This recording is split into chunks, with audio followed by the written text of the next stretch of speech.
नमस्कार साथियों, आप सभी का स्वागत है आपके अपने YouTube channel daily GK master पर। आज है 8 अक्टूबर और 8 अक्टूबर से जितने भी करंट अफेयर्स के क्वेश्चन अपडेट हुए हैं वो लेकर के आए हैं। साथियों, डेली करंट अफेयर्स के लिए आप लोग इस चैनल को सब्सक्राइब कर लीजिए, बेल आइकन को ऑन कर लीजिए, क्योंकि हम डेली करंट अफेयर्स की क्लासें लेकर के आते हैं जो आपके सभी ऑल कंपटीशन एग्जामों के लिए काफ़ी ज़्यादा महत्वपूर्ण साबित होती है। चैनल पर पहली बार आए हो तो चैनल को सब्सक्राइब कर लीजिए, बेल आइकन को ऑन कर लीजिए और वीडियो को लाइक शेयर जरूर कर लीजिए और लास्ट में एक प्यारा सा कमेंट कीजिए और अपनी राय दीजिए कि आपको क्लास कैसी लगी है। तो आइए बिना किसी देरी से शुरू करते हैं पहले क्वेश्चन से। पहला क्वेश्चन है, एलोन मस्क इतिहास में कितने डॉलर की कुल संपत्ति वाले पहले व्यक्ति बने हैं? तो एलोन मस्क ये इतिहास में दुनिया के कुल संपत्ति वाले व्यक्ति बने हैं, ये 500 अरब डॉलर के। ठीक है, कितने? 500 अरब डॉलर के ये कुल संपत्ति वाले व्यक्ति बने हैं एलोन मस्क।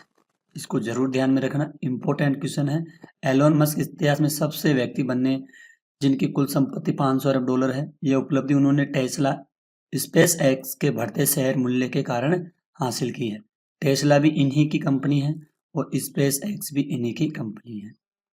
अगला क्वेश्चन है, हाल ही में आईसीसी पुरुष T20 अंतर्राष्ट्रीय बल्लेबाज रैंकिंग में अब तक की सर्वोच्च रैंकिंग हासिल करके लगभग 5 साल से चले आ रहे रिकॉर्ड को किसने तोड़ा है? तो रिकॉर्ड को तोड़ा है अभिषेक शर्मा के द्वारा तोड़ा गया है।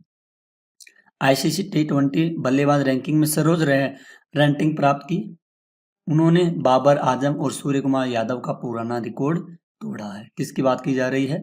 अभिषेक शर्मा की।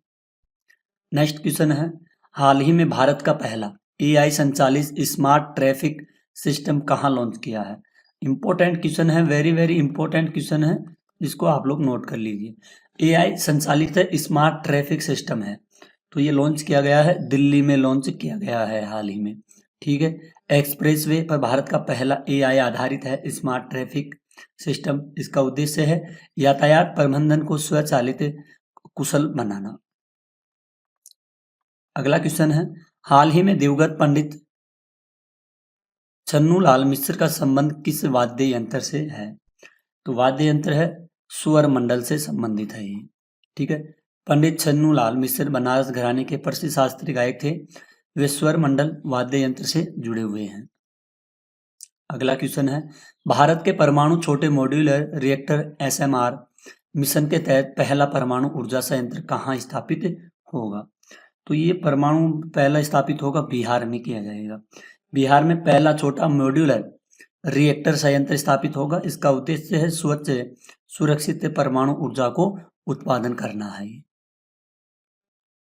नेक्स्ट क्वेश्चन है, भारत की पहली निजी हेलीकॉप्टर असेंबली लाइन टाटा समूह और एयरबस द्वारा एयरबस H125 के लिए कहाँ स्थापित की जाएगी? साथियों, ये स्थापित की जाएगी कर्नाटक में की जाएगी। कहाँ पर? कर्नाटक के धारवाड़ में यह असेंबली लाइन स्थापित की जा रही है।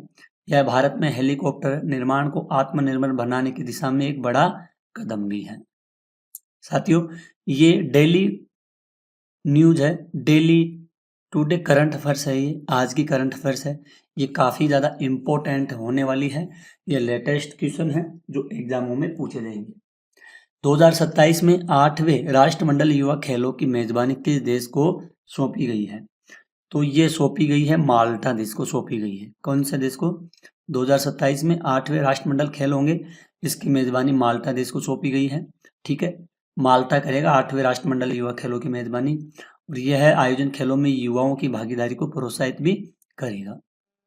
क्वेश्चन है, जीएसटी परिषद की 55वीं बैठक जिसमें 3 और 4 सितंबर 2025 को कहाँ आयोजित की गई थी? मतलब अब से पहले आयोजित बैठकें हो चुकी है, लेकिन की कहाँ पर गई थी? ये नई दिल्ली में की गई थी, इसको नोट कर लेना। ठीक है, ये 55वीं बैठक राजस्थान के कहाँ पर हुई थी? उदयपुर में हुई थी। ठीक है, जीएसटी की और ढांचे में सुधार और दरों पर भी चर्चा की गई है बैठकों में। अगला क्वेश्चन है, हाल ही में दुनिया का सबसे तेज सुपर कंप्यूटर जुपिटर किसने लॉन्च किया है? इंपॉर्टेंट है, एक दुनिया का सबसे तेज कंप्यूटर लॉन्च किया गया है जुपिटर और ये किया है जर्मनी देश के द्वारा किया गया है। क्या नाम है? जुपिटर इसका नाम है। सुपर कंप्यूटर लॉन्च किया जो दुनिया का सबसे तेज कंप्यूटर है। उच्च स्तरीय कृत्रिम बुद्धिमत्ता जलवायु अनुसंधान के उपयोग के लिए किया जाएगा ये। क्वेश्चन है, हाल ही में समुद्री जल को पेयजल में परिवर्तित करने के लिए साइफन संचालित तापीय विलवणीकरण प्रणाली किसने विकसित की है? ये IISc बेंगलुरु के द्वारा ये विकसित की गई है। इसके बारे में देखते हैं। IISc बेंगलुरु के वैज्ञानिकों ने साइफन तकनीक से जल विलवणीकरण प्रणाली विकसित की है। यह प्रणाली ऊर्जा कुशल और पर्यावरण अनुकूल भी है। ठीक है।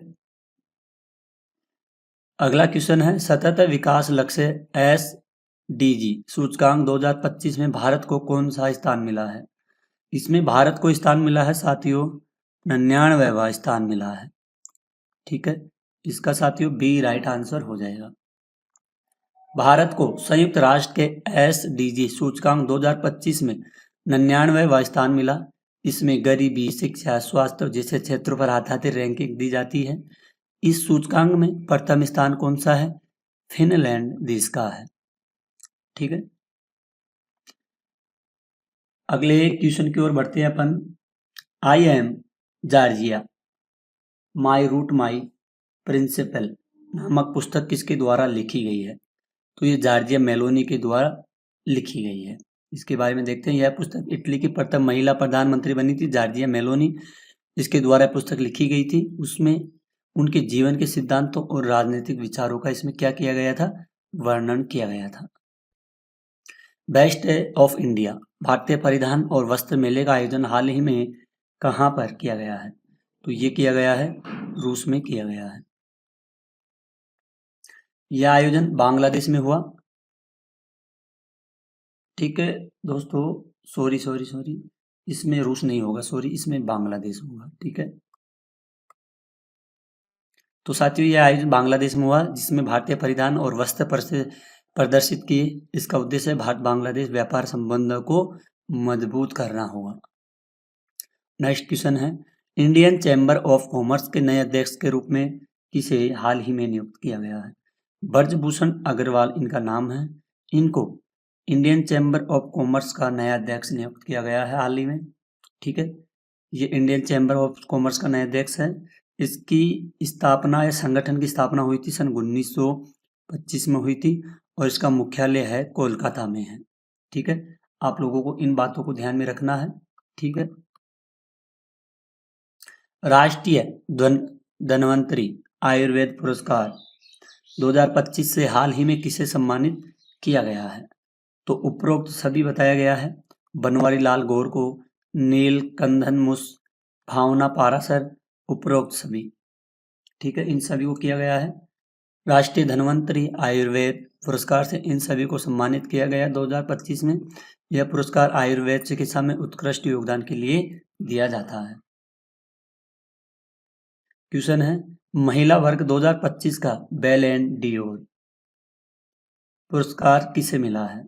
तो इनका नाम है एताना बोनमाटी।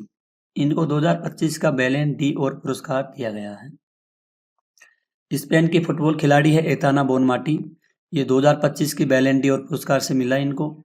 इन्होंने बार्सिलोना क्लब, राष्ट्रीय टीम दोनों के लिए उत्कृष्ट प्रदर्शन भी किए हैं इन्होंने। साथियों, डेली करंट अफेयर्स के लिए आप लोग इस चैनल पर आइए और डेली करंट अफेयर्स की क्लासें लीजिए, क्योंकि ये क्लासें काफ़ी इंपॉर्टेंट होती है करंट अफेयर्स की। क्वेश्चन है, 2025 में दुनिया के शीर्ष 10 सबसे अधिक आबादी वाले शहरों की सूची में दिल्ली ने कौन सा स्थान प्राप्त किया है? तो दिल्ली ने प्राप्त किया है साथियों दूसरा स्थान प्राप्त किया है। संयुक्त राष्ट्र की रिपोर्ट के अनुसार दिल्ली दुनिया का दूसरा सबसे अधिक आबादी वाला शहर बन गया। टोक्यो इस सूची में पहले स्थान पर है।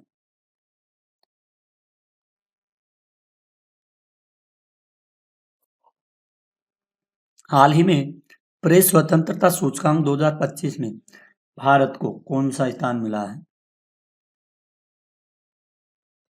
तो इसमें भारत को मिला है 151वां स्थान मिला है। रिपोर्ट्स विदाउट बोर्डर्स द्वारा जारी सूचकांक में भारत को 151वां स्थान मिल रहा है, स्थान पर रहा। यह रैंकिंग मीडिया स्वतंत्रता, पत्रकारों की सुरक्षा पर आधारित है। क्वेश्चन है, भारत को बेहतर कार्य के लिए ISSA पुरस्कार 2025 के क्षेत्र में सम्मानित किया गया है। तो ये सामाजिक सुरक्षा के लिए सम्मानित किया गया है। भारत को सामाजिक सुरक्षा योजनाओं के कुशल क्रियान्वयन के लिए ISSA पुरस्कार मिला। यह पुरस्कार अंतर्राष्ट्रीय सामाजिक सुरक्षा संघ द्वारा दिया जाता है। वर्ष 2022 में पद्मश्री से सम्मानित योग साधक बाबा शिवानंद का निधन हुआ है। कितनी उम्र में इनका निधन हुआ है? इनकी उम्र हुई है 128 वर्ष के बाद इनकी मृत्यु हुई है, निधन हुआ है। ठीक है, ये 128 वर्ष की आयु में इनका निधन हुआ है। विश्व के सबसे वृद्ध योग साधकों में से एक माने जाते हैं। ये क्वेश्चन काफी ज्यादा इंपॉर्टेंट है अंतर्राष्ट्रीय लेवल के लिए। तो साथियों, आज के आपके टॉप 20 क्वेश्चन थे, इनको अपन ने कवर किए हैं। सारे क्वेश्चन इंपॉर्टेंट थे एग्जाम की दृष्टि से और सभी एग्जामों के लिए भी महत्वपूर्ण है। आप लोग डेली वीडियो के एंड तक बने रहना है और अपने भाई के चैनल को सपोर्ट जरूर करना है। तो साथियों, आज की क्लास को यहीं खत्म करते हैं। मिलते हैं अगली क्लास में, तब तक के लिए धन्यवाद। जय हिंद, जय भारत।